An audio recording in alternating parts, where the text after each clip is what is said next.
He falls in love with his classmate's mother. To be with her, late at night while his classmate sleeps, he finds her mother and kisses her without hesitation. Annie doesn't refuse. She seems to enjoy the feeling too. Just then, Nick gets up for a drink of water and witnesses a shocking scene. He sees his own mother walking out of his friend Jack's room, holding clothes she didn't have time to put on. For years, he's treated Jack like a brother, but Jack has fallen for his mother. At the same time, Annie is also a good friend of Jack's mother. The next day, to get revenge on Jack, Nick goes to Jack's house. Lisa politely invites Nick inside. Nick then says he doesn't want to go home tonight and hopes Lisa will let him stay. Nick is her best friend's son. She has no reason to refuse. Yeah. Yeah, of course. But late at night, Nick can't sleep thinking about Jack and his mother. So he gets up and goes to Lisa's room, planning to get revenge on Jack the same way. Lisa is also awake. Hearing Nick's footsteps, she feels strangely excited. And so, they spend a wonderful night together.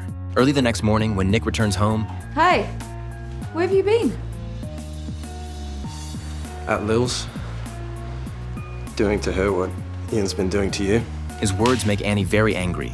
Because Lisa is her best friend, she thinks Nick shouldn't have done this. Soon after, Annie meets Lisa to talk, but this doesn't affect their friendship. Instead, they both enjoy the happiness this brings. Since they've been friends since childhood, they decide to keep this relationship going. The four of them happily spend 2 years together.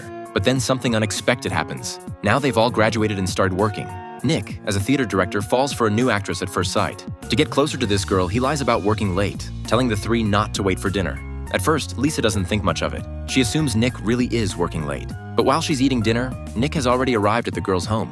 Nick expresses his love to the girl and spends another wonderful night. Maybe it's women's sixth sense, but Lisa feels uneasy.